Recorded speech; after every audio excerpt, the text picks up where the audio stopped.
In this neighborhood, This is an emergency. He's out of school for the summer. where people cherish peace and You quiet, won't get a moment of peace. there lives a kid named Dennis. Tell him I'm sick. I won't fib for you, George. Hi, Mrs. Wilson. Is Mr. Wilson here? Doesn't Mr. Wilson get up real early? Usually. You know what I do? When my dad's asleep, he doesn't want to be. Well, Mr. Wilson. Mr. Wilson. He feels warm. You need an aspirin.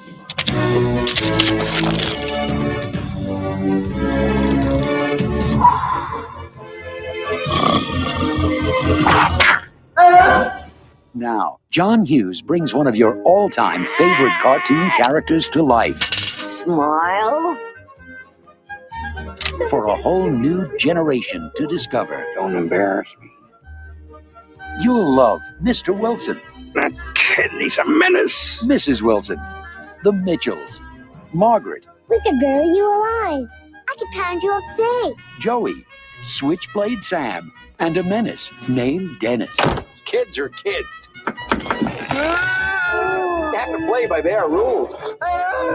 You have to roll with the punches. You have to expect the unexpected.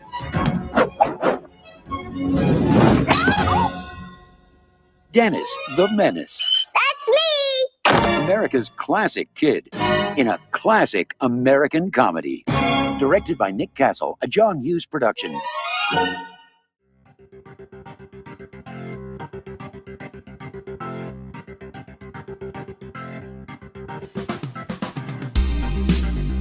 Hello, I'm Katie, and this is RetroMade, your pop culture rewind.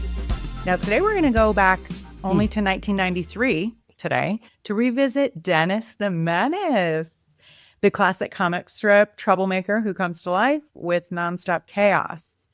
I have a brand new guest that I'm thrilled to introduce you all to, Amy Lewis of the Pop Culture Retrospective podcast. It's a show that I could not relate to more. It very much speaks to me, Amy. So welcome to RetroMade. Please tell us about you and your show. All right. Well, thank you so much for having me on your show. I really appreciate it. You know, us podcast women with, radio ready voices really need to stick together. And I think that you certainly fall into that category. So yes, so my show is the Pop Culture Retrospective podcast. Good job pronouncing that. Sometimes people have a hard time. It's a little bit of a tongue twister at times, but I started shows about 5 years ago now, which is just crazy. So in May, I'll be 5 years. And I started the show about a year after my sister, unfortunately, passed away very tragically. She had a long, unfortunate battle with significant mental health issues. And so unfortunately that ultimately, played out in an unfortunate way, but taking sort of that grief and trying to take a positive spin on it, I decided to channel my grief into kind of reminiscing about my childhood and teenage years growing up with my sister, because we loved watching movies together, listening to music together, talking about the toys that we had as kids, reciting lyrics to Rainbow Bright songs together. So I thought instead of sort of sitting and feeling horrible about all this, which, of course does happen, I decided to just think about times in our lives that were really fun and hilarious. And our generation is sort of notorious for just really amazing pop culture that is funny, diverse, corny, cheesy, profound, and everything in between. So I've been on this journey now for almost 5 years, and it's been absolutely incredible. And I had no idea what I was getting myself into when I started this podcast, but I'm still doing it and loving it and getting to meet so many incredible people.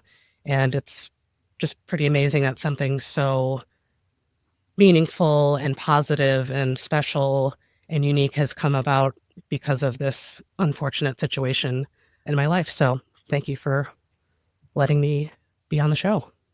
Oh my gosh, you couldn't have said it any better. I just want to kind of reiterate that, well, first of all, congratulations on 5 years. Thank you. Yeah. That's a I can't feat. believe it.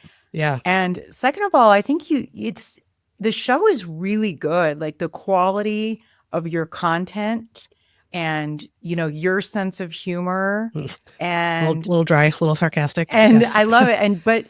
And you always honor your sister with the shows. It's just a wonderful balance of memories. And like you said, you turning something really unfortunate into something positive. So I highly recommend you all check out Pop Culture Retrospective with Amy. Oh, well, yes. Thank you so much. Yeah. Thank you for your. Yes. And before we get into the time capsule of 1993, Yes. I wanted to share with you all a book that was recommended by a listener, Jen H. Thank you so much for your recommendation. I had to put it on my list at the library, and it's here. It is Nice. called You Couldn't Ignore Me If You Tried, The Brat Pack, John Hughes, and Their Impact on a Generation by Susanna Gora. Oh, nice. It's the book. Now, I haven't started it yet. Yeah. Here's the back. But, I'm a big fan of the Handy Dandy Library. Yes. And so I'm going to dive into this, you guys. And so be on the lookout for some tidbits in future episodes. Nice. Oh, that'll be a great read. I'm not familiar with that book, so I bet that's going to be a good one. I wasn't either. And this whole season is about John Hughes. So again, thank you, Jen, for your recommendation. All right, Amy, are you ready to, spin this Pop Culture Retromade time capsule wheel?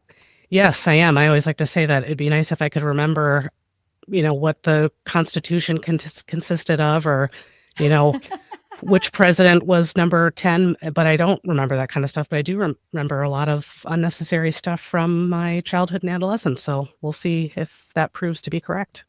Useless trivia is my favorite kind of trivia. All right. Can you see the wheel, Amy? I can. Yes. I've listened to said wheel on the show. And so I'm really excited to actually see said wheel in person. All right. Hopefully we get some good ones.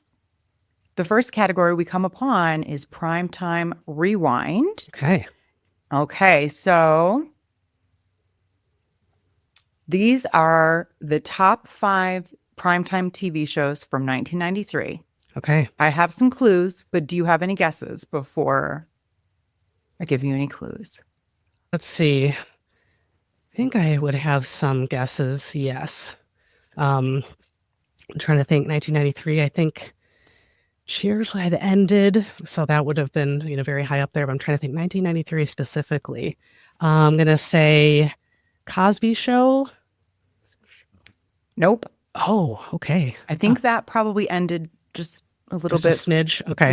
Yeah. Okay. Yep. Seinfeld. Seinfeld is number 3. Okay. Man, why am I drawing a blank? 1993. Suburban Sarcasm. It's an auto city. It's set in an auto city. Home Improvement. Okay, I was like thinking 1993 because I think sometimes there's like these things are on the cusp. But it's like, was that right. like 96 or 91? So, anyways. Yep. Let's see. Like Roseanne. Yep. Okay. And we have one set in Minnesota. Coach. And the number 1 is not a sitcom. Okay. It's a very serious show. Investigative journalism. Okay. 1993.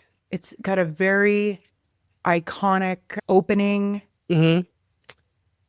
This is, but I'm trying to think. It says CSI, but I feel like that started after that. It's nonfiction.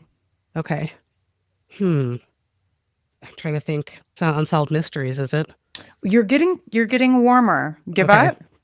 I think so, because I never watched a lot of like serious stuff or scary stuff, and still to this day I'm a bit very skittish. So it's 60 minutes. Oh, I wanted okay. to do tick, tick, tick, tick, tick, tick. Yes. Tick, but yeah, you kind of forget about that kind of a show when you're kind of talking about. But that was number 1 show, prime time, 60 minutes, man. I think that's usually when I was like, time to go to bed. Yeah, same. That was not my jam in 93. Right. When Andy Rooney came on and complained about something, I'm just like, I'm done. I'm going to bed. Good night.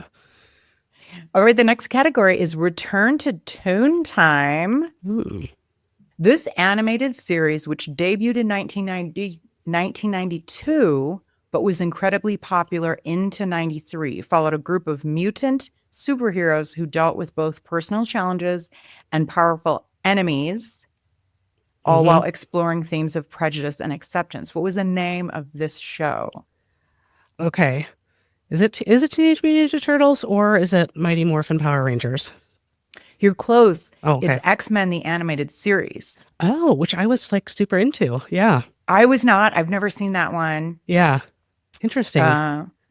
I guess I didn't pay attention to the whole prejudice thing because I was probably a little bit too naive to pick up on any It's themes. funny revisiting things. All right, let's do another category here. Big screen time machine. So this is box office, the top 5 movies at the box office for 93. Yep. Any guesses off the top of your head before I start with clues? Yeah, I think I might need clues. So prehistoric creatures roared. Jurassic Park. Very good. Very good. Which I like to tell a fun story about Jurassic Park which is not that great of a story. But anyways, I don't know how we ended up agreeing to all go see it in the movie theater. But like both me and my mom are, like I said, skittish, fearful, don't want to watch anything stressful or like people dying or people getting injured. But in Jurassic Park, there's dinosaurs constantly coming out trying to attack people. And my mom kept like digging her fingers into my arm the whole movie. And by the end of the movie, my arm was like completely red and like irritated because she was so scared. And I was like so scared I wasn't even paying attention. And she likes to deny that this happened, but it did. Oh my God. That's how terrified she was. What? Like she's making your child at this time. That's like child abuse. Amy. I know. Call DHHS. What's the statute of limitations? Is it 31 years? Is that too long? Yeah. So it was very scary at the time. And those special effects hold up pretty well. They do. I actually really like Jurassic Park. I don't remember it being that scary, but great movie. Great movie. Definitely. Okay, that was the number 1. So good guess. Yeah. Yeah, but you can keep going. Clues are good. Cross-dressing got parental. Mrs. Doubtfire? Mrs. Doubtfire, yes. Let's see. A young lawyer joins a small but prestigious law firm only to find out most of their clients are on the wrong side of the law. I'm just going to guess because, again, this like the top movies may have not necessarily been targeted toward my demographic. Was it like The Firm? The Firm, yep. Okay, nice. And then in a similar vein, from a title structure perspective, wrongfully accused of murdering his wife, Harrison Ford. Oh. Yeah. Title's not coming to me. The Fugitive. Oh, yeah. God, I feel like I saw. Yes, that was like, I remember that being extremely popular, which would make sense. Yes. Yes, we have both The Fugitive and The Firm. Yeah. And then the last one is a Tom Hanks romantic comedy. Sleepless in Seattle? Very good. Very good. All right. I think we have time for one more category. Okay. I live for this kind of stuff. I know. Ooh, stars and scandals. Ooh. Let's see here. 93. I don't know. How's your supermodel knowledge? Of this era, probably better than anything after. So yes. Okay. Yeah. Famous supermodel. Arrested in 93 after a well-publicized altercation with a member of the press. She's known for being kind of a bitch. Naomi Campbell. Very good. Very good.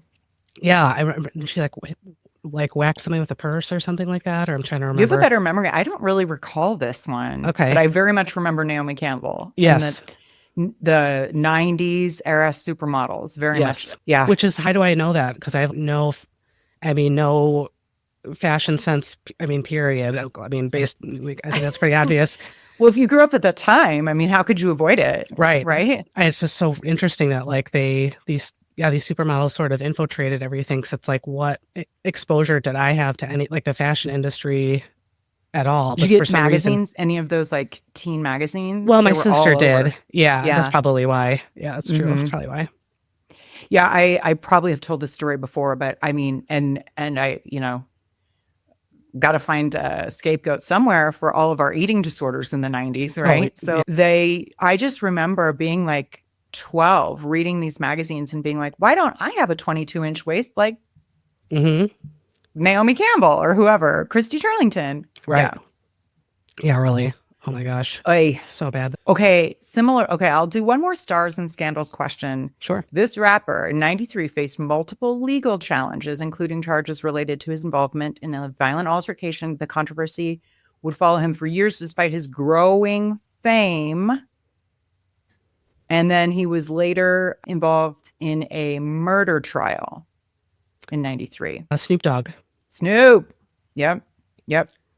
Very good, Amy. You did pretty good, I gotta say. Oh, thanks. Yeah, I remember 1993 quite well. So twas a good year. Yeah, I feel like I like some of the 80s movies better, but I was too young to remember a lot of the trivia. So yeah. The 90s, man. Okay. Indeed. Now, before we start talking about Dennis the Menace, this season is about John Hughes. Do you have any particular thoughts about him as a writer or director, or how you came to start watching his movies, if you did? Yeah, I was essentially raised, I would say, on John Hughes movies. And I think a lot of that came from both my dad and my sister. So I know you recently did, very recently did an episode on Ferris Bueller's Day Off. And that is like my dad's all-time favorite movie. I grew up just outside of Chicago. Both of my parents grew up in the city. So we have a lot of emotional ties to the city of Chicago. So huge influence on us, and grew up watching The Breakfast Club. Pretty in Pink was probably one of my sister's favorite movies of all time. And so, and Home Alone, I mean, the list just goes on and on and on. And so I definitely was one of those families that fell into the, watch a dozen or so movies like a million times. And several of those were John Hughes movies. So I'm certainly a fan. Some of them, certainly hold up better than others. But I think in the grand scheme of things, I think we've all been sort of impacted in some way, shape, or form by a John Hughes movie if you grew up in the 80s or 90s. So I'm certainly, I would say, a pretty big fan. Well, I'm very jealous that you grew up just outside of Chicago. So you have kind of that extra closeness with his films. Yeah. Yep, definitely. And what we'll be talking about later too, grew up pretty close to where they filmed the movie, very familiar with that community. So the location connection I have big time with John Hughes movies. Love it. All right. Well, without further ado, let's get into the movie Dennis the Menace. Yes.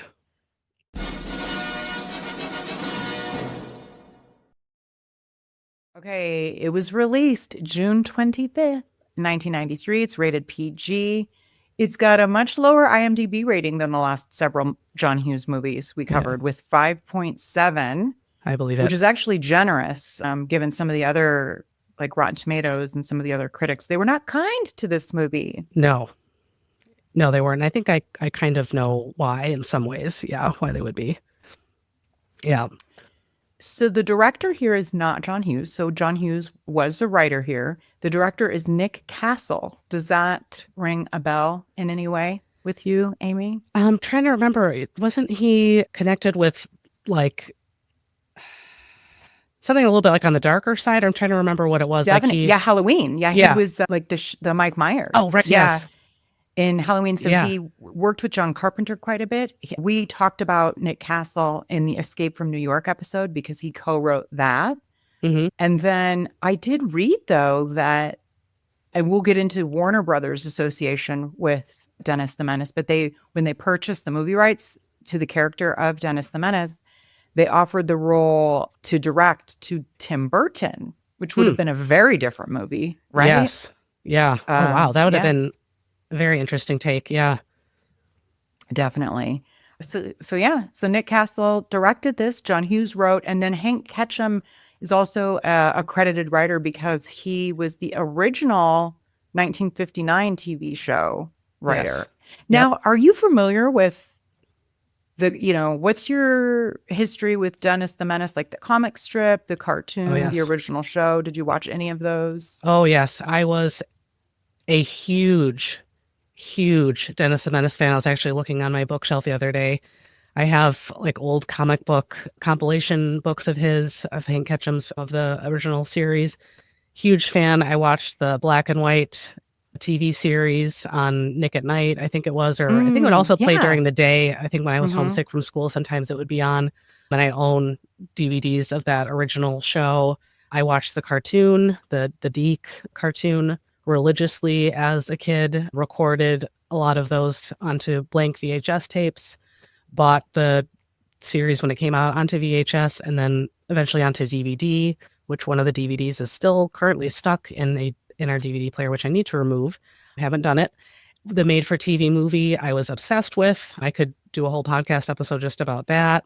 So when I heard that this movie was coming out, I was, over the moon, because if there ever was like a Dennis the Menace dork that, is still alive today, that would be me, to the point where I think even like some of my, like the neighborhood kids would like joke and say like, it's Dennis the Menace. And I was just enamored. I don't know. I can't quite identify why, but I loved Dennis the Menace.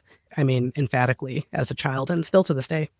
Were you mischievous and pesky like him, or? No, not really. That's the thing. I don't know what it was. Like I was, didn't really get in any trouble. Did, things I probably shouldn't have, but certainly not known as like being the, kid in the neighborhood that's gonna, annoy the crap out of everybody and knock everything over and break a bunch of stuff. That certainly wasn't me, but there was just something about it that I just, I don't know, just thought was funny or entertaining, or maybe it was a dynamic between Dennis and his next door neighbor. I don't know quite what it was. And I was also a big tomboy too. So I really, which I know people don't use that term anymore, but I was a huge tomboy. So a lot of the TV shows and movies and stuff that I related to more were like, little boys that wanted to shoot slingshots, like that stuff I wanted to do, and ride bikes and skin my knees and play in the dirt. That was all stuff I wanted to do. So I always related a lot more to like little boy characters when I was a little kid than little girls.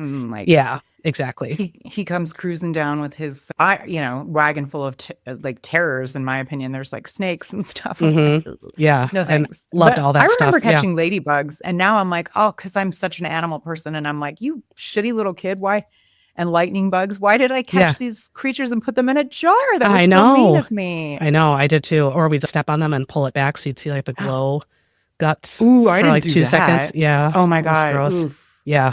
Yikes. Well, I am kind of embarrassed then to be doing this episode with you, Amy, because I am so not. I'm like the opposite. I'm coming to this with a vague understanding of, that it was based on like an old, like a comic strip, and that there was I know, I'm aware that it exists. Yeah. But that's kind of it. Yeah. So I feel bad covering this with you. Well, that's okay. No, I think, I'm flattered. What are the chances that like some random person is going to be really into that as a woman is going to be really into Dennis the Menace? So, good point. It's not something that I can't think of one other person in my life that I could shoot the breeze with about Dennis the Menace, because that person doesn't exist. Doesn't exist, at least in my circle. So it's okay. Well, thank you for making me feel better. Yeah, you're welcome. So if there's any of you out there like me that are less aware, so Dennis the Menace is everyone's favorite kid from the comics back in the day. When his parents need to go out of town on business, they both just so happen to have work trips the same weekend, and they cannot find a babysitter for him. He has to stay with the neighbors, George and Martha Wilson. And he drives Mr. Wilson crazy, but it's not malicious. He's just trying to be helpful, even to the thief who has arrived in town. So we'll get to all of that. Yep. Trying hard not to roll my eyes about that part, but continue. So Walter Matthau is the perfect Mr. Wilson, isn't he? He is brilliant. He is fantastic in this movie. In everything, but amazing. He really was good. I only know him as playing a grumpy old man in any movie. Like he plays that perfectly. He does. Yes. And I looked up some information about Walter Matthau today, just out of curiosity, because I've always adored him. And my dad is the same age as Walter Matthau is in this movie. And my dad seems about 20 years younger than him, which is just a very bizarre realization How old to is he have. supposed to be in the movie? I don't think they ever really said. I mean, probably like 60s or 70s, and he's like 73 in this movie, in real life. Okay. Mm-hmm. So I think, you know, I think when the comic strip would have come out, I probably would, you know, things did happen a lot younger. So I'm guessing probably in the comic books he was supposed to be probably like early 60s or something like that. Mm-hmm. But yeah, in real life he was 73. I was like, dear God, that has the same age as my dad. This is really weird. So Oh my surreal. gosh, this comes up literally every movie. Yeah. People just looked so much older Yes. back in the day. Oh my God. Yes. Holy moly. You know, like a woman my age back in the day would be like, well, let's put her out to pasture. She's right. done and over with. Right. You It's know? like either going to play a grandma role or you're done. So yeah, pretty much. It's wild. I know. Well, I think Walter Matthau, though, you know, unfortunately, I could see him having sort of like a parting kind of hard outside of things. I think he looked like he was 90 for, you know, since he was like 40. So He is one of those. There are a handful of those, that we talk about. He definitely is. Yeah. Were you familiar with the actor who played Dennis, Mason Gamble? not really, not prior to. No, I think he was kind of like a relative unknown but prior to this film. And yeah, he was, I guess, selected out of tens of thousands of people, kids that auditioned for the role, which is just, I mean, unbelievable. And I'm not really sure if there was anybody else that was like more well-known that was also up for the role, but he won it. And I mean, oddly enough, a lot of times, so in some of the trivia that we'll get to later, I have a lot of casting could have gone a different way, but none for Dennis. Nobody well-known. He certainly was a cute kid. Yes. And I don't even definitely. like kids, but he was very cute. Yeah. Not really in anything. Like, he did go on to be in Rushmore, Gattaca, and Spy Hard. Yeah. And apparently he's supposed to be a 5-year-old, but he was 7. The actual actor was 7. Okay. So the actress who plays Mrs. Wilson, Martha, Yes. is extremely famous. And Yes. but her name didn't just come to me. It's Martha. Or I'm sorry, Joan Plowright. Yes. Yeah. Do you have thoughts about her? Yeah, same with me. Is like, yeah, she's this super well known, had been acting for decades and decades, and was married to somebody very famous. But I think I only knew of her from this movie. I can't think of anything else that I remember watching that she was in. But I think that she was also well cast. I thought that she did a great job too. I think the two of them really made the movie kind of quasi tolerable to watch. So.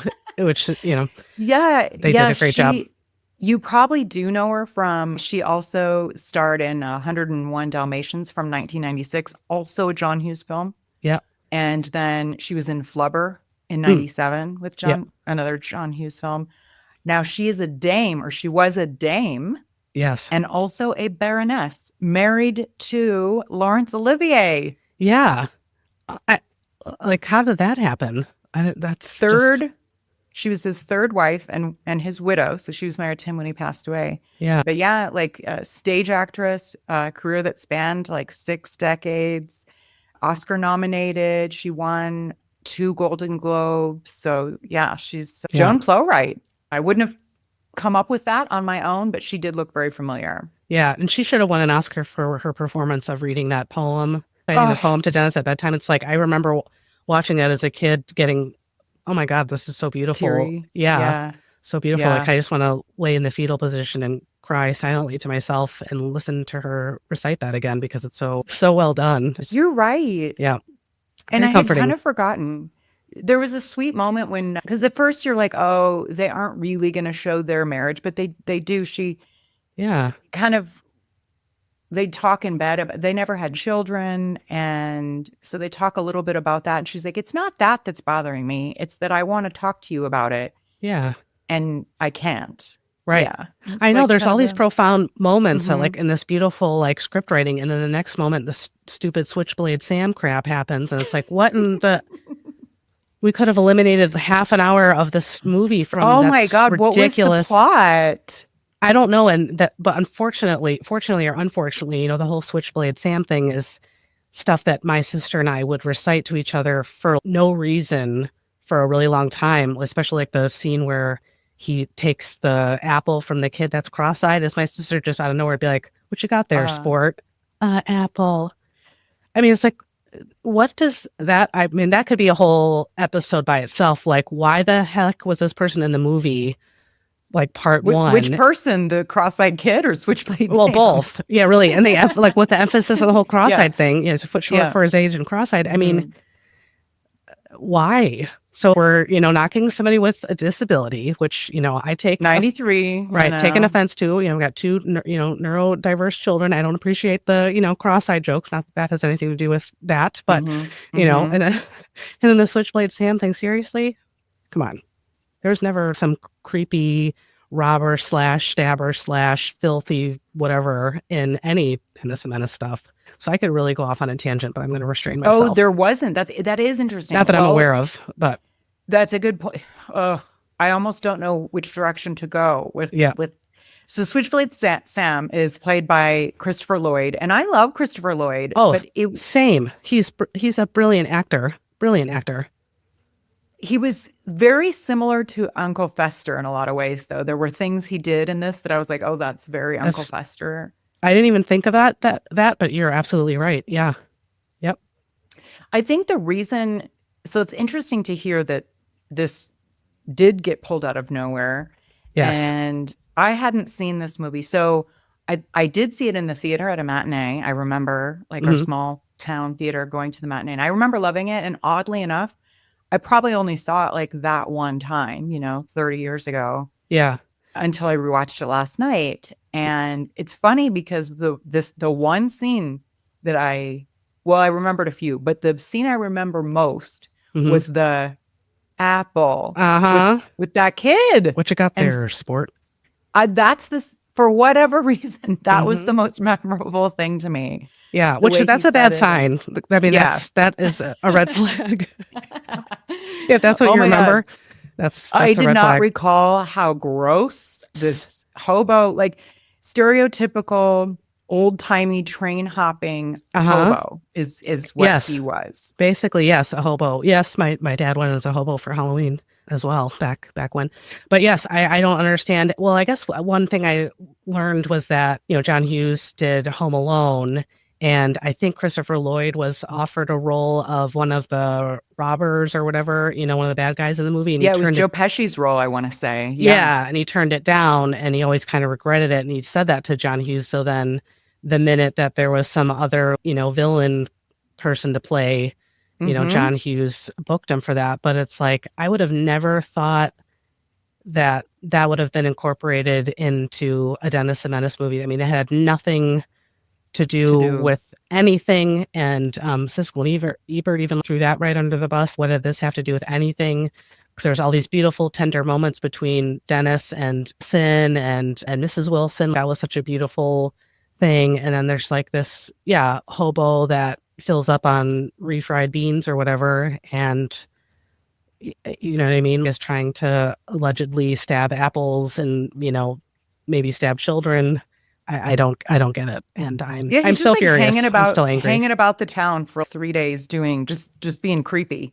Right. Just walking around being creepy. Right. You're right. It didn't have anything to do with anything. And now that you say that, you're right. So John Hughes clearly, it was like a ham-fisted, I got to figure out a way to get Christopher Lloyd in a robber role in one of my movies. So I'll write that into this. Right. And they could have, I mean, there's so much that more they could have done with him and still included him in the movie, but it really just did not make sense. And I can hear that. I forgot what that music sounds like every time that his character comes onto the screen.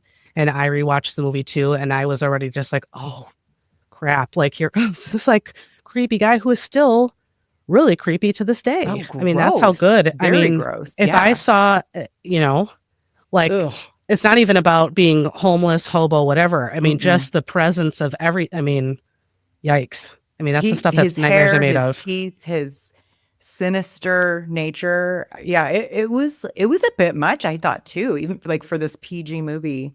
Right. And speaking of the music, Jerry Goldsmith, famous, prolific career spanning over 50 years. We did, let's see, what episode we talked about last season where Jerry Goldsmith did the score was the Kurt Russell film Executive Decision. Mm-hmm. But it sort of seems like, I mean, what movie did he not score? It seems like he's scored so many. Right.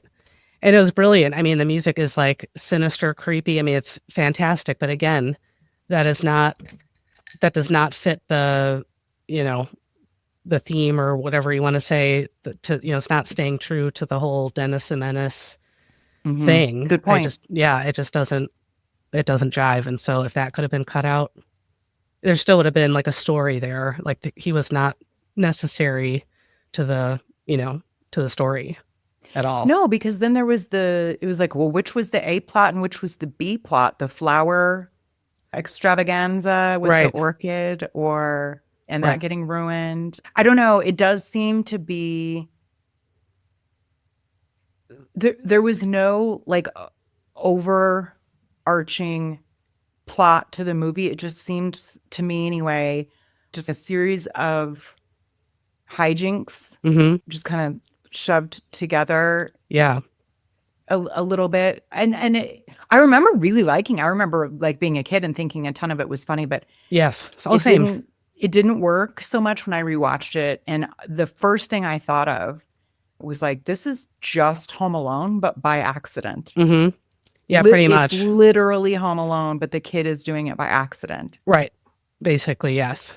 And not as good. No, not even close. And it's wild then because I kept being like, wow, this is literally Home Alone. Mm-hmm. And then afterwards I was like reading some of the reviews and stuff. And so clearly that's a common criticism, I guess. Mm-hmm. I can't believe that Hank Ketchum was okay with that. And I don't really know that much about him personally. Actually, I do have his like biography that's no longer in like publication. I found a old copy of it or whatever that I'm going to sit down and read at some point when I have 3 minutes. But I mean, I don't know how I would be like, are you kidding me? Don't take my, this comic strip that I put together, 40 years ago and destroy it with this, character that's going to terrify children when this movie is aimed at children. I just, I don't know how that was approved. Right. Yeah. What did you think about the parents? So played by Leah Thompson is the mom. Yep. We all know Leah Thompson. And then Robert Stanton plays Henry, the dad, who is, he really was just like a Melba Toast type. Yeah. Yeah. Or milk toast. What's the phrase for just I don't know. A tool? Yeah. Do people say that anymore? A tool? I don't know. It's so 90s. It's so 90s. I love it. But he, aside from his look, I thought his look was spot on with the comic strip. Yes. But the dad definitely served like zero purpose other than that. And Leah Thompson's the mom. I don't know. Yeah. Maybe she could have made Christopher Lloyd the dad or something. I mean, come on. He actually was considered. Yeah. No, yeah. Maybe I'm getting it wrong. Let me double check. Yeah, I feel like there are decent, like, well-known actors that were considered for the role. I don't know how this kind of like Carson Daly, if you will, like just we always talked about Carson Daly was a tool. When again, reference it was Daniel Stern. Okay, yeah, I was thinking of from Home Alone. He was considered for both Switchblade Sam and the dad. Wow, which is interesting. But anyway, go on. Sorry, I didn't mean to interrupt. No, that's okay. No, I think Carson the dad. Being a tool. Yeah, or like my mom would say, he's a big zero. I'll let her know that I'm sure she'll listen to the show. I'm not kidding. But I thought, Leah Thompson, I thought, she did, good enough job as Alice and, certainly stood out a lot more than the dad. But I think she also had more dialogue. And I think, although this movie is set in the 90s, which you kind of feel like is sort of as a progressive time, it still kind of isn't either, because she's still sort of doing the traditional mom stuff and getting flack for being a mom by another woman, coincidentally, which is, interesting. Oh, yeah. But I thought she did major clashing with a woman who has kids versus one who doesn't have kids, but she has a life. Right. Yeah. Yeah. That's what she says. I know. I've totally forgot about that. Also unnecessary, other story, other plot line that's like not necessary. But I thought she did a great job. But I think, the dad could have been cast better, because I think the whoever played the father in the original series, the original live action television series, I thought that dad was definitely more memorable than the dad in this movie. So Okay. yeah. Interesting. Okay. Now, I actually did kind of get a kick out of the annoying little girl, like Margaret. Margaret Wade, Yeah. played by Amy Sakasitz. Wow. That's a hard name to say. Amy Sakasitz. Wow, she was probably, Sakasitz. I'm sure people really butchered, made fun of her. Yeah. So, Yikes. poor thing. She was like just a mini adult. Yes. I kind of got a kick out of her just because of all of the adult things she was doing and saying. Yeah. Yeah, she was pretty fun. I mean, she looked like kind of like an American doll, like with her curls and the glasses and stuff. But yeah, I think she did a good job of playing sort of like an annoying neighborhood girl, that wanted the boys to play what she wanted to play. So I think she was pretty convincing in that role. So yeah, not too bad. I certainly don't remember her from anything else either, but I probably wouldn't have recognized her if she was in something else too, just because of her costuming and stuff for the movie. So She didn't. I think she did a few things, but both her and the kid who played Joey, the other friend, like the other little boy, yeah, Joey, hmm he's played by Kellen Hathaway, and neither of those two really went on to really do much else. So Yeah. this is kind of it. well, I'm sure when people saw this movie, like, oh, you're in that movie. Never mind. I thought Joey was really cute. I thought Yeah. he was like a cute little kid. And I thought she did a good job as an annoying kid. The chief of police is pretty well known, though, Paul Winfield. Yeah, he's definitely one of those people who are like, I know I've seen him in something. Yeah. He was in Cliffhanger, Mars Attacks, The Terminator, and I've never seen this, but I hear it's pretty good. Star Trek, The Wrath of Khan. Oh, yeah, I've never got into Star Trek, but Yeah, me neither. yeah. Yeah, they certainly got some big names for the movie. And again, I guess I was surprised that Walter Matthau especially would agree based on the whole Switchblade Sam thing, because I feel like he would have been, not to assume or stereotype, but I feel like he probably would have been familiar with the comic strip just solely based on age. And so I'm just surprised that he's like, oh yeah, sure. Like he gets like kidnapped and swallows a key. That sounds great. Sign me up. Yeah. Sign me up. Oh, he's going to fall onto like a couch that like fell in the river. Great. I'll be in that movie. That sounds wonderful. Yeah. I don't know well, actually, he kind of had a resurgence in what year did Grumpy Old Men come out? Like he kind of had right around then. I think it was right around then, 91, 92, something like that. So maybe he was just kind of riding the wave.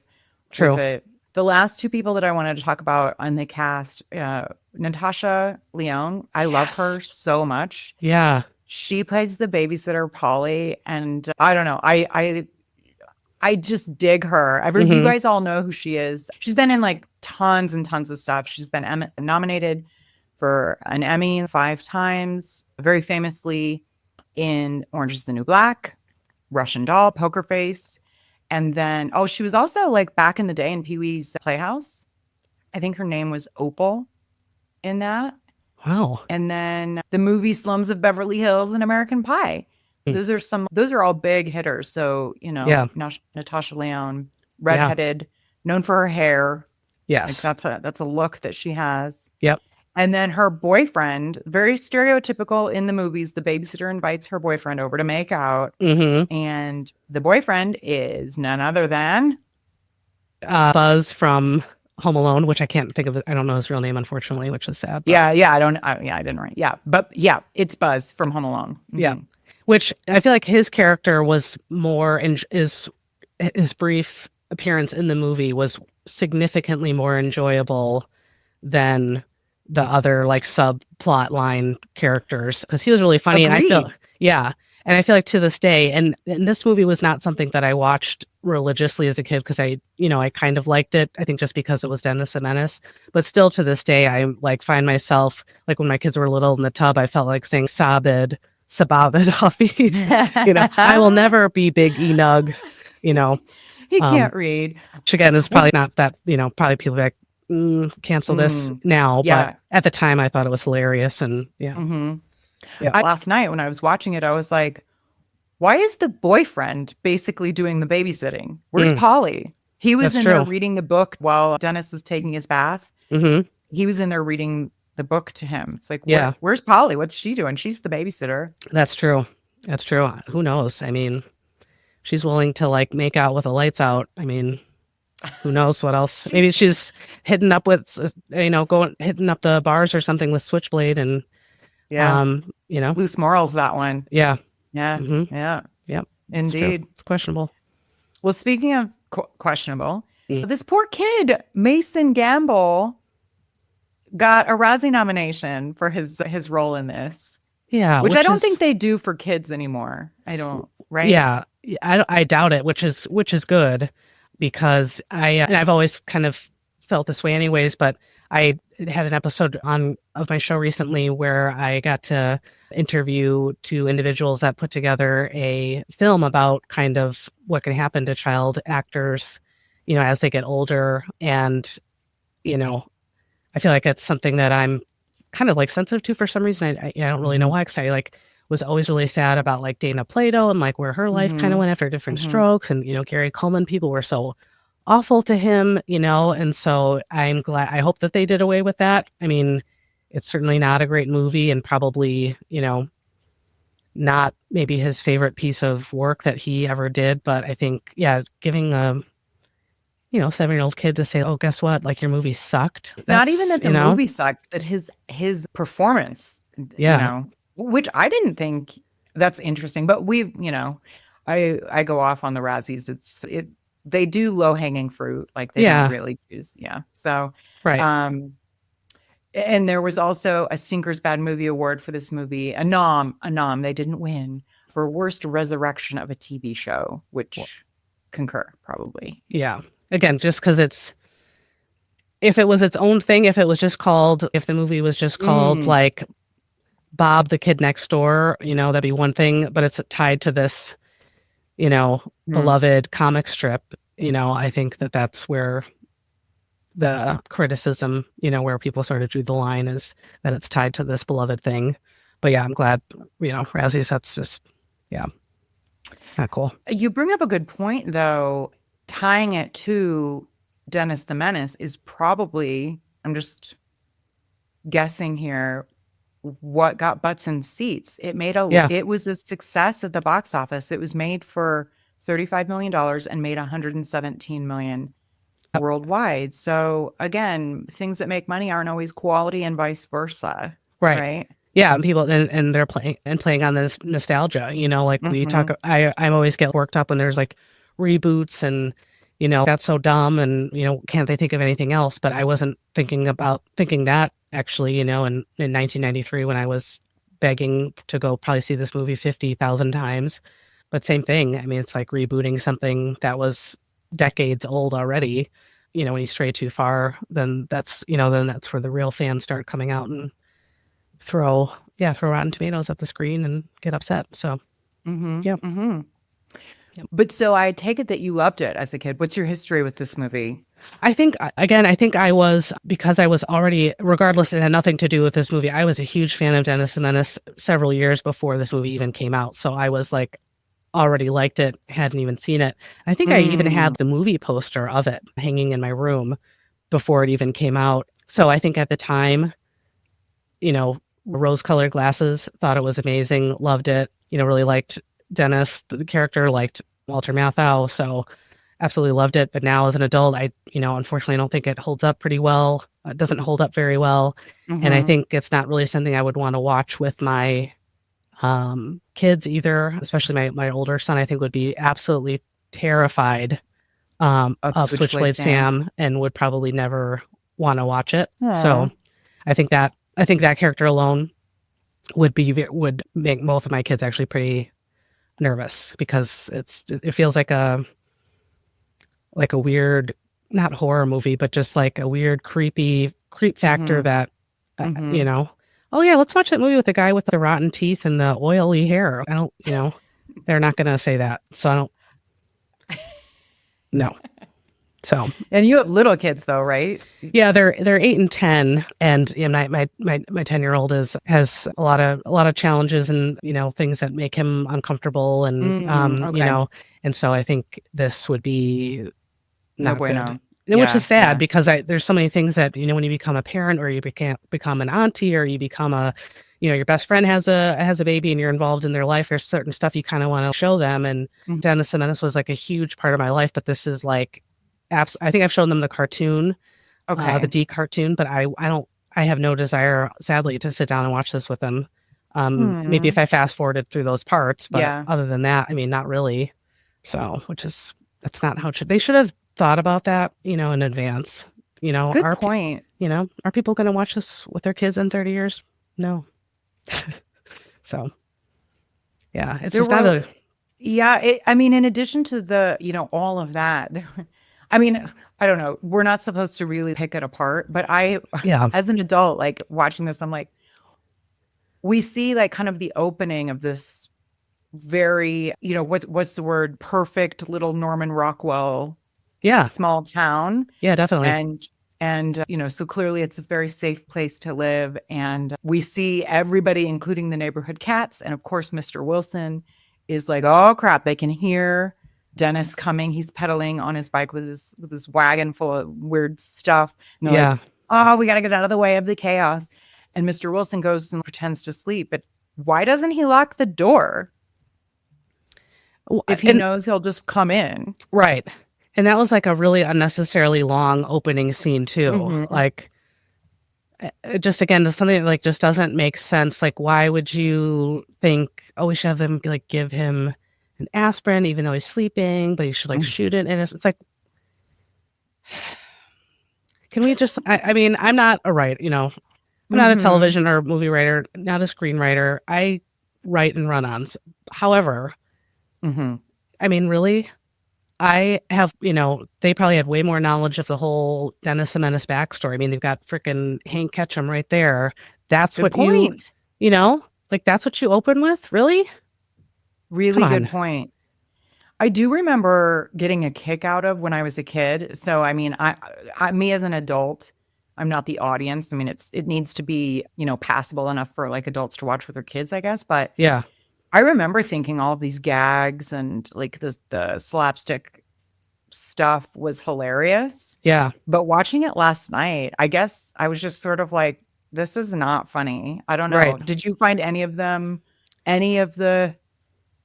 chaos slapstick moments? Yeah. It's funny. I've never been like necessarily like a huge slapstick comedy person. And I love comedy. That's like, my favorite genre. But anything that I feel like there's always has to be like something happening to a man's groin area, which I just don't find funny. Like Oldest Trick in the Book. So like that whole thing where he like does the splits, like completely unnecessary and like very uncomfortable actually to watch. And didn't need to see Walter Matthau in a compromising position like that. But no, I didn't find, I mean, and again, I feel like there's so much stuff that could have happened, like so many more dynamics that could have been more entertaining. I mean, I guess kind of like the whole scene with the garden lanterns falling on his face and then like Dennis pulling off one and talking to him. I mean, that was kind of funny and cute. And that's true. That was kind of like an old man and a little kid kind of thing that made sense. But the other stuff, it's like shooting an aspirin into somebody's mouth with a slingshot. That's just dumb. I don't know. Like not very creative. I don't know. And it's like, and why would like some kids sneak up into the bedroom of a neighbor's house? It's like, yeah, movies are all like unrealistic. I mean, so much of it's unrealistic, but it's not relatable. Like, oh yeah, I snuck up, I went up to my neighbor's bedroom last night too. This is great. I can relate to this kid. No, you didn't, it's just weird. I don't know. It's one of those things too, where I think it's written by somebody that's like not Dennis's age, well, obviously, but that somebody that's like so far removed from being a 7-year-old kid that it's like really obvious, So that's a good way of putting it. Yeah. I mean, I at first, like I had to, for the first probably 20 minutes of the movie, I was like, is this set in the 50s or is this current day? Yes. Like we go back and forth. There are a lot of things that are very old timey. Yes. But then clearly it's set in current day because of the cars and they have a microwave and the phones and stuff like that. But right. Like the old timey blocks, the mom, like when we first meet Alice, her hair and her dress is uber 1950s. Yes. But then the next scene, she has like a normal hair, like for the night, it's right. Like the Wilsons' clothing, very old timey. Yes. Just the whole train hopping weirdo, like the very stereotypical nature of that. And maybe that was meant to call back to the original show. I don't know. I couldn't really quite tell. And just even Dennis, like this kid is just out playing outside all day, every day, with his overalls and no shirt. And no one is ever supervising him. Right. I mean, if that didn't leave a really bad farmer's tan, then I don't know what would. And I refuse to let my children have a overalls tan like that because that's just unacceptable. I mean, what's that gonna look like when he goes swimming? I mean, that's gonna look terrible. You know what I mean? Good point. He wasn't putting on sunscreen. If he hasn't gone all day, there's no way. However, he did say something. I did take note of that for a 5-year-old to say something about when he was sort of like taken hostage, so to speak, by Christopher Lloyd. He's like, well, we got to swing by my house. I got to pick up this, and I got to get my sunscreen. And I thought, okay, what 5-year-old knows about putting sunscreen on? Yep. Good for him. Okay, well, maybe there was no farmer's tan after all. But also, what 5-year-olds are just out and about adventuring in the forest with all day, every day. Yeah. 5-year-olds. Mm-hmm. I mean, nobody's ever watching these kids, ever. No. Nope. I mean, no wonder he's always doing something, He's got no boundaries, no rules, whatever. He doesn't. You want to run away with a hobo? That sounds great. Go. You do you. You do you. The parents were major pushovers. I mean, from a parent, like I'm not a parent, but I'm watching this like, come on. Yeah. Mm-hmm. Oh, yeah. But sometimes you just, you're so exhausted that, it's just whatever. Things just happen because you're just haven't slept in years and your decision-making skills are like whatever how they used to be. Go hang out with a hobo. I don't care. Right. Yeah, exactly. I'm so tired of you and your attitude and cleaning up after you. You know what? Go find a nice hobo. Go join a nice hobo family. You hate this family so much, you go join a hobo family, okay? Yes. That was find yourself. Right. Yeah. Mm-hmm. Mm-hmm. You think it's bad here? You go live with a hobo and have beans that are opened with a pocket knife. Switchblade. With a switchblade. With a switchblade. Okay. I will say there was one part of this movie that I genuinely got a kick out of because I'm easy and basic, I guess. Mm-hmm. The phone hanging up montage. Yes. That was partially because it just showcased all of the different types of phones that were a thing in 1993. Yes. Yep. Duck phone. Mm-hmm. Clear phone with the colorful insides. Yes. Car phone. I forgot that of those ever existing in the first place. Yes, that cost like $5,000 for a 30-second phone call. Yeah. Yep. And then several different versions of that, like fancy, ornate, with the gold, like rich person like phone. The princess. I think it's called a princess phone. Is that what it's called? Yeah, yes. I don't know. I don't know why. I don't know why I know that. Again, not helpful information for getting into college. Useless information. And then there was like a yellow retro phone, and I liked the red phone that the Mitchells had in the house. So I really did kind of like. Nobody wants to babysit Dennis because he's such a terror, and we solved the 90s phones. That was great. Yeah. Well, and I think it also is like really satisfying to slam a phone, so that's a lost art too. So there's a lot of elements to why that was such a great scene and a great song too. That just made it fun too. So yeah, definitely great, and a good moment for like the parents' characters, and which again, they could have done more stuff with that too. So yeah, so it's an interesting movie. One other, again, there's a lot of questions that again, I'm in my 40s watching this movie. last night after 30 years, and I'm like, okay, I don't know anything about dentures, but Mr. Wilson has dentures, but there's gold teeth in them. Is that a thing? Why would there be gold teeth in dentures? That I have no idea, unless he had like originally had his teeth, like a tooth replaced with a gold tooth, and then wanted it salvaged and put into his dentures. I don't know. Anybody know anything about, are there any dentists out there that can fill me in on what the story is with gold teeth in dentures? Yeah. Why that would be a thing. Yeah. No idea. But I mean, there's a lot of unknowns. And, why did he have chiclets locked in a safe? That, yeah, he had to run home was it in a safe or like a secret, like a bank or like a piggy bank or some kind of special box or something? It's like, yeah, it was a special box. Like that's that's what you put in there was like chiclets, really? But yeah, I don't know why. Gold teeth. I mean, maybe it's just there were something and they didn't want to throw them out, or I don't know. That's interesting. The things that come to mind when I'm watching a movie nowadays. There's probably some kind of symbolism, though, I'm sure, to it, because John Hughes always threw little things into movies. I bet there's some reason for it. There has to be, because that's too bizarre. You're right. And speaking of which, so John Hughes is famous for kind of reusing actors, and there's Ben Stein, who was in Ferris Bueller's Day Off that we just covered. I didn't notice him, but I saw that he was on the cast list. He was one of was it the mom's boss? Like he was in the workplace. Must have been a very brief moment because I missed it. And yeah, same. No, that's interesting. Yeah. Huh. Who knows? Yeah, that is a mystery. Yeah. And then similarly, he's kind of known for having either scenes while the credits are rolling or post-credit scenes. There wasn't any post-credit scene, but there was the mean work lady got her comeuppance by Dennis while the credits were rolling. Yes, which is another thing I totally forgot about. Yeah, that was a weird ending after all that. Wasn't it? Which again is like not, Dennis's whole thing is not about like revenge or, intentionally, messing with somebody, I just, again, it goes against the whole thing, Yeah, it's like he acts, it's like he's, I mean, I'm sure he would be diagnosed with something, not like he just can't help himself. He's nothing is ill-intended. Right. He's not ill-intentioned, but he just causes chaos everywhere he goes. Yep. Severe ADHD or something like that. Yeah. Very impulsive. Yep. Now, did you babysit when you were, a teen or a preteen?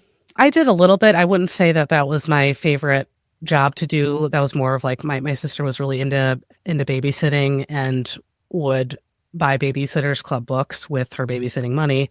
Yeah. I love that. Yeah, I did. I mean, I did kind of here and there a little bit, but I was not big into. I was kind of like not cut out for babysitting. Same. No. Yeah. And watching this it totally reminded me why I hated babysitting. Yeah. I was Walter Matthau. Like I think since birth I have been a grumpy old man and am annoyed by the innocent. But annoying nature of children. Yeah, that you know what, and I think that's good to know that, honestly. Like if that's not your thing, and yeah. So I did not have children. Yeah. So I did. Yeah. Totally, I get it. Yeah, totally makes sense. Yeah, I was not cut out for babysitting, or I remember there was like one house that my sister and another friend of mine like always kind of ended up sort of randomly babysitting at, and their house was a mess, and it like drove us insane. And like all you wanted to do when you were there was just like clean the crap out of the house because it was so messy. And it's like, how does this family live like this? So it's like you get an insight into people's lives that you don't need when you babysit. Great point. Really good point. Yeah. The only thing I liked about it was like the parents would sometimes order us pizza for dinner. Yeah. Like that was the bonus for me. But yeah, same. My sisters, I have two older sisters, and they were both super into babysitting, and they never understood why I didn't like it. Yeah. And now that they know me and as an adult, they're like, yeah, I get it. Yeah. Kids are not your jam. No. And I think at that age too, to have the forethought or whatever to be like, okay, I'm going to plan these activities. I didn't think like that You know, that's just not how my brain worked as a, you know, and I think, and, you know, our age too, like our generation, you know, we were babysitting at 10, 11, 12 years old, which I would be horrified to have a 10-year-old or a 12-year-old. No way. Babysit. Yeah. And, you know, on God's green earth, would I have a 12-year-old come over here to babysit? Like, not going to happen. But yeah, I just did not have that skill set to think, oh, we're going to need, 3 hours. So we're going to need like dinner. And I did not think like that. Just what do I do? You know, no, not for me. Mm-hmm, mm-hmm. Yeah. Well, neither was Mr. Wilson, because on the rainy day when Dennis has to stay inside, he can't go outside and wreak havoc on the forest or whatnot. He doesn't know how to deal with that. Like he cannot contain his boredom, and he's basically like any kid. Will you play? I can't remember. He wants to play some game, or I can't remember what he asked. It's like Cops and Robbers or something like that. And Mr. Wilson's like, no, I'm an adult. I'm finicking here with my coin collection. Well, here's my question, because I think this is one of those moments where I didn't know what he meant until like way later. When you saw this movie and Mr. Wilson kept saying, I need the GD, blah, blah, blah, blah, blah. Did you know what he meant? I thought it was Probably like, is that not? I think I remember watching as a kid. I'm like, he keeps saying GD. Does he mean, is that like a brand? Do they own a bunch of things and the brand is GD? What does that mean? And then I think I watched it again as, I don't know when, maybe 10 years ago. I'm like, oh my God, he means goddamn, which I did not pick up on as a kid. Good point. But I probably didn't either. Yeah. But I did note it because he does it like last night when I watched it. I did note it because it's a PG movie, and also he's, you know, that type of a man probably doesn't swear, right? So where are the G? I was like, GD. Is that the brand name of? Is there a company called GD and they make garden lanterns? Okay, that's how naive I was, which is, I guess, good. But yeah. So I don't think this will surprise you, given what we just talked about with Hank Ketchum's original story. Yeah. John Hughes, did you see that he never watched a single episode of the show? No. He drew his inspiration only from the comic strip. He never saw the TV show. I need to leave. That is, wow. Well, makes sense though, right? Yeah, I guess. Yeah, that's true. I guess I would just want to, I mean, again, and what do I know? I'm just like, you know what I mean? I don't know anything about the movie biz, but I would have thought that he'd, and so iconic, you know, and of course I'm biased, but, you know, because I was a huge fan, but how would you not want to watch that? It's not like it's like torture to watch it or something. I mean, it's out of all things from that era, I mean, it's a pretty, you know, tolerable, funny show to watch. I mean, so that's surprising. But he's kind of interesting. He's kind of a quirky sort of person, though. So I guess on the one hand, I could kind of see it too. Yeah, and the more I'm kind of getting to know him through this season, I think he can, in some ways, be difficult to work with. There was another director, I think, that they had on board that they ended up replacing before Nick Castle came on board because of creative differences with John Hughes. I mean, that could mean a number of different things, but he only drew inspiration from the actual comic strip and not the show. Which, again, how did that translate into this POS? You know what I mean? Yeah. He was, I mean, I guess I'm, you know, all of the just little, you know, he's like a bull in a china shop and is annoying his neighbor. But then the Switchblade Sam thing is the out of left field bit. Whoever really took the lead on Switchblade Sam needs to, I don't know, be punished. And I don't know what that looks like, but that was a big mistake. Well, not to be morbid, but I think that did happen because John Hughes died. And I'm pretty sure he was the one that was like, I'm going to write him in because he originally, you know, like we talked about, he wanted to be in Home Alone. Yeah, it's true. That's because he thought it was reflecting on his career, and then thought about Praying Pink and 16 Candles and Switchblade Sam, and then that's when the heart attack happened. Yep, indeed. Yep. Sorry. Too soon. Too soon. Too soon? Sorry, not sorry. No. I have grief myself. I deal with grief through having a dark sense of humor. I apologize. There you go. Not trying to offend anybody. That's how I cope. No. Nobody, I don't think the listeners of RetroMade are easily offended people. Yeah. Oh, good. So Warner Brothers, I talked about, or I brought up earlier, and I wanted to come back to it because I read, this was their first film, Warner Brothers Family Entertainment's inaugural film, first of 5 films that that particular division released in 93, the Family Edition. Ouch. Free Willy, Secret Garden, The Nutcracker, and Batman: Mask of the Phantasm. I do not remember that at all. Yeah, I don't either. And then Dennis the Menace. So those were the 5 movies that the Family Entertainment portion of Warner Brothers. And it was also the first film where they introduced the version where the logo is with Bugs Bunny leaning against the W. Yes. My goodness. Yeah, I remember this. I think I saw the Secret Garden in theaters, and probably saw Free Willy also in the theater, and also tried to recreate the scene where the whale jumps over the kid with a pool toy, but that's for another time. But wow, who were you in this recreation? The whale? No, I'm kidding. No, I think I was one of the, no, I know, I'm kidding. No, I was one of the people, I think, who was like chucking the inflatable whale toy over the girl who had her hand out, like looking up to it and thinking of Michael Jackson songs. So that's right. Yeah. But that's, yeah. I mean, on the like tiers of all the, those 5 movies, I mean, this is pretty low. And this, this is from a true diehard, Dennis the Menace. Yeah, I'm interested. I mean, I guess it's very interesting for me to hear that from you. But I guess because you hold it so dear, and this fell so short, then I can see why you have feelings. Yeah, it's like when not that I don't know anything about Star Wars, but when those like the Phantom Menace, I think people got really mad about those because they weren't like the original movies or something. This is on the same level as that. Yeah. Okay. I'm glad that there's another non-Star Wars person, because sometimes I feel like I'm like the only person on the planet. So I think for me it's like it has to do with, I'm trying to remember who I was talking to about this, but the whole like fantasy movie thing, I cannot follow. It's like, you don't understand the movie. They have to go through the 5th door and get the book and put it on the number on the shelf that's by the goblet. It's like, I don't want to hear any more. I don't want to see that movie. I don't want to read the book. That sounds terrible. I do not like fantasy stuff at all. It makes my blood boil. That's how much I can't stand it.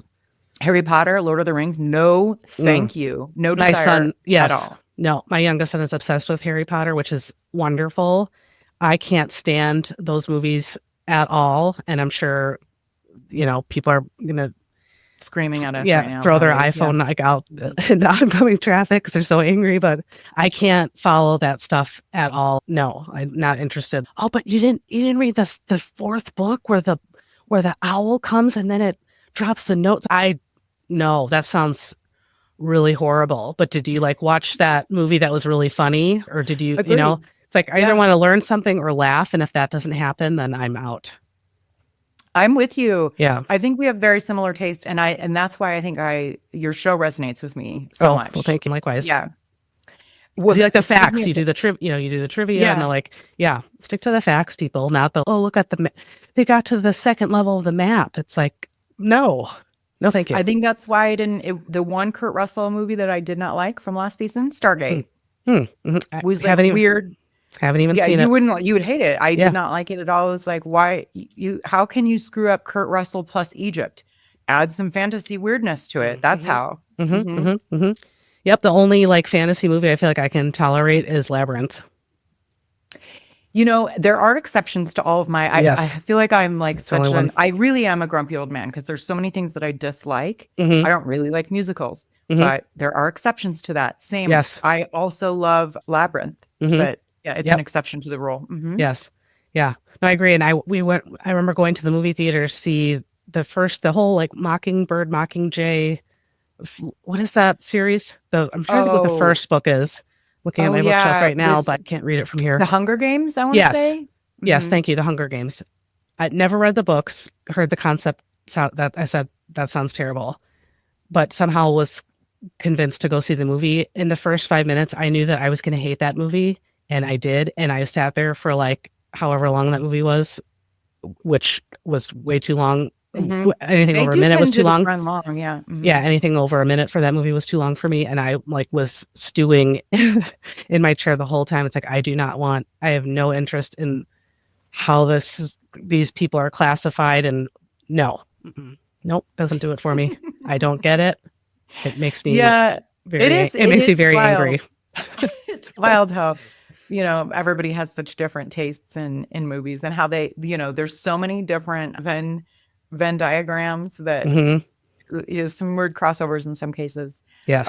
But so Dennis the Menace, casting wise, Leslie Nielsen I saw was originally offered the role for Mr. Wilson. Yeah, I'm I think very I saw glad that too. that it's Walter Matthau. Yeah, he doesn't. And Leslie Nielsen's great and everything, but he doesn't have the same, I think, like genius comedy presence that like a Walter Matthau does. He's just kind of just slapstick. I feel like period. Yeah. which is great, which is fine. But Walter Matthau is like a good combination of subtlety. That it's like subtlety. That's it. That's what it is.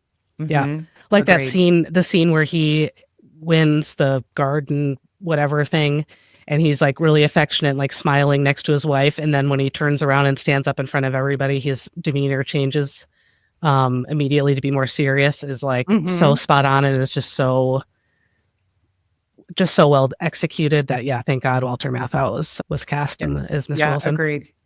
Agreed. Some other like big hitters were considered too. Mickey Rooney, Mel Brooks, Tim Conway, Ed Asner, all kind of from that same ilk, Yeah. Tim Curry was considered for Switchblade Sam after he was in Home Alone 2, Lost in New York, another John Hughes movie. Yeah, and let's go back to Switchblade Sam for a second. But again, the name too, it's like, that is just a horrible name. Couldn't it have just been like Hobo Number 1? Like, why did he have to be called Switchblade Sam? Okay, that just sounds said in the movie, is exactly. Yeah, exactly. That sounds like the name of a horror movie is called Switchblade. They should just make a movie separate called Switchblade Sam, where that character just, goes nuts and Agreed. Agreed. Well, so do you think it would have been better with another, either a Tim Curry or like Danny DeVito, Michael Keaton, Bill Murray, Jack Nicholson, Michael Richards, Daniel Stern, Willem Dafoe? Those were all considered. Do you think it would have worked better with any of those? Or I think it would have been. I don't think anybody could have salvaged that because it just didn't make sense. And I think that's a testament to how brilliant of an actor Christopher Lloyd is. Like, so good, but it just didn't have a place in this movie. So I don't know, like maybe. Yeah, you're right. It didn't. Like despite my being like, oh, that's a little too Uncle Festery in some cases, but yeah, I thought he did a good job. It was just like, what's happening here? Yeah, I did see that a number of people for Alice, basically all of the blonde popular women of the time: Melanie Griffith, Madonna, Michelle Pfeiffer, Kelly Preston, Sharon Stone, all of them considered. I'm not a huge Leah Thompson person. Like, I don't dislike her, but she's not, I don't love her. Right. So I could have taken any of those other, Kelly Preston probably would have been good. Yeah. Yeah. Honestly, Sharon Stone has that little, maybe that could have been interesting. Yeah. She could have, that would have been very interesting if she was Alice. Yeah. But I think I could see where Leah Thompson feels a little bit more kind of like Sweet. that, the girl next door kind of thing, But Madonna, really? Yeah, Sharon Stone and Madonna seem similar. And then Melanie Griffith and Kelly Preston and Leah Thompson seem kind of similar. Yeah. But yeah, interesting. Yeah. Tim Allen, Jerry Seinfeld, Ed O'Neill, and Rick Moranis were considered for Henry. Rick Moranis. Henry was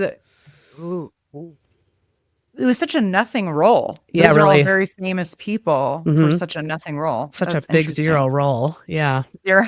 A big, I love he's that. a big zero. My mama will never say, would never say anything like disrespectful or like an expletive or anything about anybody. It's always very like appropriate and like kindly done. So instead of saying, he's a big blah, blah, blah, blah, expletive shows, he's a big zero. So yeah, big zero role. But Rick Moranis, I could have seen, he would have probably at least done something with that to make it more interesting, just because he's like good at being kind of a nerdy character, and Henry is kind of a nerdy sort of person. So I think he would have been at least made it more interesting, I think. Good point. Yeah, I thought the dad looked the part, but that's probably the one that got it. Yeah, pretty much. Which is well, I will say, rewatching this last night, Dennis the Menace was a very different experience to my original matinee viewing experience in 1993. Yeah. But I am still glad that I did revisit it. And Amy, thank you for revisiting it with me. Yes. To reminisce both Dennis the Menace and 1993. Little gem of our childhood memories. Yes. You have closing thoughts about the movie? And then don't forget to tell us where we can find you and I don't know, a little preview of what you've got upcoming. Sure, yeah. So let's see. I think in conclusion, I am, I think it's been made very clear that I'm, not a huge fan of this movie. And I think the reason why, if I wasn't such a huge Dennis the Menace fan, I probably would not be nearly as critical as I would be. I probably would have just been like, oh yeah, it's a kids movie from the 90s, whatever. It's got some funny moments or whatever. But I think because I have that deep, dorky, long-standing connection with Dennis the Menace, I think it's hard for me to sort of speak, super highly of this movie. So is it worth watching as an adult? I guess if there's nothing else to watch, sure. But maybe just, focusing on Walter Matthau will serve you well. And so where you can find me, the best place to go probably is my website, popcultureretrospective.com. Find all of my past episodes, blog posts, links to my Instagram account, Twitter, X, whatever you call it, things like that. And I also have a YouTube channel that I try to get episodes posted onto and little clips of stuff here and there. And then shows that I'm currently working on. I am working on a show about, my show's oftentimes is very heavily like research based, which is why it's kind of on a sort of undetermined release cycle. I try to get out a couple episodes a month as time allows. I'm working on an episode about Shel Silverstein, which has been really interesting, and also working on a Retro Tech Part 2 episode. We're going to be talking about some of the kids' electronics that came out in the 80s, like the Speak and Spell and things like that, and kind of the backstory behind, what's the backstory behind the Speak and Spell? How did that come about? I always like to kind of teach listeners about pop culture and stuff. And then I'm also going to be having an author on my show coming up. He's written a book that was set in 1995, which is really interesting and a fun read. So yeah, there's always something in the works on my show that's focused on the 80s and 90s and early 2000s in memory of my sister. And popcultureretrospective.com. I will have Amy's information in the show notes for you listeners. Yeah, you have a lot of, your episodes are varied. So there really is kind of a little for everyone, whether it's music or movies or TV shows. I especially loved the Today's Special episode. Oh, nice. Oh God, that's dipping back into the archives. Yeah, but that's when I feel like I found my groove was around that episode, is when I kind of like felt a little bit more comfortable. Yeah. Really liked it. Well, so you guys, if you liked this episode of RetroMade, please let me know. You can email me at retromadepodcast@gmail.com. If you are new to the show, you can also find RetroMade Podcast on the Director's Chair Network. So head over there. There's a lot of other podcasts about different directors like Ed Zwick, Brian De Palma, Michael Mann. And if you are joining RetroMade from the Director's Chair Podcast, welcome.